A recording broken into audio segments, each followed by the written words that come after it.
Hello and welcome back to the Bee Vlog. Today I'm going to do something a little different and focus this video mainly on answering viewer questions. My first question comes from Basil and he asks, when are you going to post another video? What's happening with your hives? Well, there's several reasons why I haven't posted very many videos the past couple months. Mainly it's the weather and not much is happening with the bees this time of year. Right now it's winter in my area and we get about 9 hours of sunlight during our winters, which means when I'm off at work, the bees may be doing their thing on a nice day, but I'm not around to see it because I have to earn money. And by the time I get home, it's dark. So I can't really go visit the hives.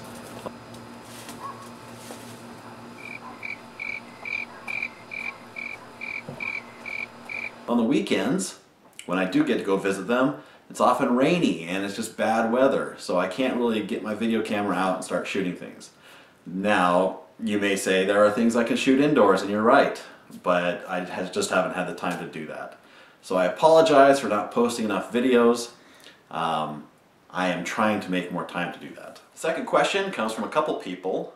Nathan's and Casey both asked, what are your tips for getting started, and are there any books you recommend? Yes, I do have a couple books I recommend. The first book I recommend is The Complete Idiot's Guide to Beekeeping. This is an inexpensive book, so it's easy to get started with it. You don't have to fork out a lot of money. You can find it on Amazon for about $12 to $15. And it teaches treatment-free beekeeping, even though it doesn't say so on the cover. It is a treatment-free book, and it's a great guide to getting started for your first year. It basically walks you through kind of what you'll expect to see in your first year of beekeeping. It also gives you a good foundation of honeybee biology. The second book I recommend is The Practical Beekeeper by Michael Bush. This is an expensive book, but you don't have to buy it because all of it is available for free on his website. Just go to bushfarms.com/bees and you can read this book. Basil also asked what signs to look for when a hive is going to swarm. I'm not sure if you're asking how to prevent a swarm from happening or if you're asking just how to identify that a swarm is going to happen. Because if you're at the stage where you're seeing the signs of swarming, they're probably going to swarm and you can't stop it. Once they get into their head that they want to swarm, you kind of can't prevent it. So swarm prevention really needs to happen in advance of seeing the sign. And that can include giving them room so that they aren't crowded, giving them things to do, like opening the brood nest up and making them draw more comb. Giving those bees work to do can often help prevent swarming. If you're seeing signs of swarming, and that would be things like queen cells, the queen cells typically around the edges of the comb, towards the bottom or the sides. Those are identified usually as swarm cells, which means that those are queens being raised so that the bees can swarm.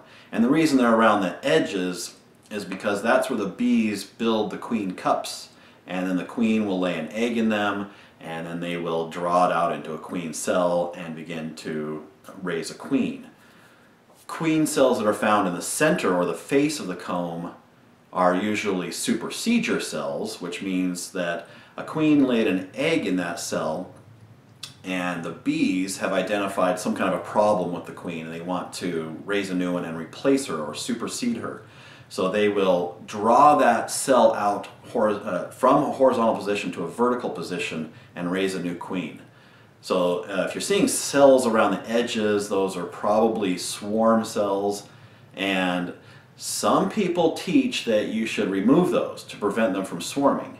I don't believe that that actually helps because, as I said earlier, once they want to swarm, there's nothing you can do to stop it. So all you're going to do by removing those cells is either preventing or just delaying their swarm instinct, or you may actually render them queenless because they may have already swarmed and those cells are there and one of them is going to be your new queen and they are queenless.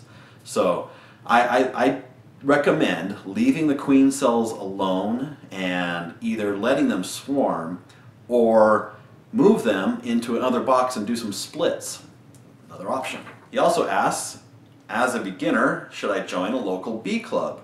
Would you get help that way from other beekeepers? Yes, I highly recommend joining your local bee club.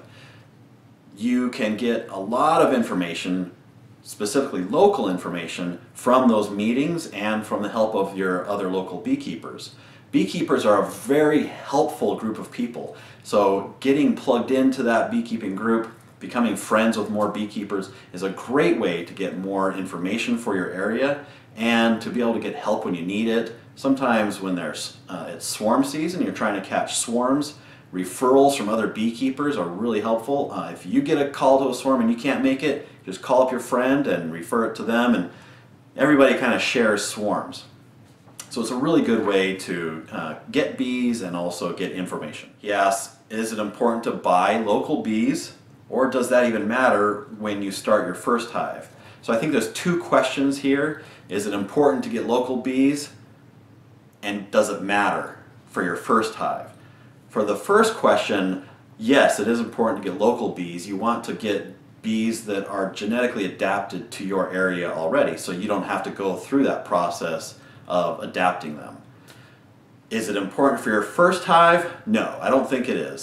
So your first hive, no matter where you get them, no matter how much you pay for them, no matter what great genetic qualities they have, you're probably going to kill them. So it's good to just have bees and get used to working with them. There's a lot you can learn in your first hive, but don't expect them to survive their first winter. The odds are not in your favor. He also asks, I have seen the gentle and then the rough way of dealing with bees. You are very gentle. Well, thank you. Does this affect the hive in general? Yes, it does, and that's why I try to be gentle with the bees. When you're roughing the bees up and you're smashing them, that sets off an alarm pheromone, and it can cause the bees to, well, first of all, it disrupts their work, and it starts to get them angry, and they might start coming after you. And I don't like to suit up in a big, heavy bee suit. I like to wear the minimum necessary for safety and comfort. So a veil is one thing, but I don't like to wear the big, long sleeves and the gloves and everything. I find I get hot in the summer, and it's just uncomfortable. So the less I can get the bees stirred up and keep them calm, the more comfortable I can stay and not have to suit up in all the safety equipment. Plus, I'm in an urban environment. I don't want to get the bees angry and start attacking the neighbors or their dogs or anything like that. So I try to keep the bees calm, and one way to do that is just to work gently and slowly through the hive. Last question is actually a comment, and it came in from one of my videos from about a year ago, January of 2014, inspecting deadouts. You can watch it right here. Jesse says, these deadouts look to be caused by insufficient treatment of mites prior to the wintering season. You're right. Screen bottom boards never suffice to make a large enough dent in varroa infestations. And I think we're on the same page there. I don't treat my hives for mites. I'm a treatment-free beekeeper, so if a hive dies due to mites, then they weren't my type of bee. So they don't get bred, obviously they die, and then the following year I multiply the hives that survive the winter so that I can better improve the genetic stock of the area for survivor bees. On the topic of the screen bottom boards, I think that we agree on that. I do use them mostly for ventilation than for mite drops. I am not completely sold on screen bottom boards being helpful in preventing mite infestations. So I appreciate all these questions. If you have more questions, I'll try to do more of these videos. So in this video, leave some comments below, and if you have questions or things that you want me to address in a video, go ahead and post them, and I will add them to another video in the future. Thank you.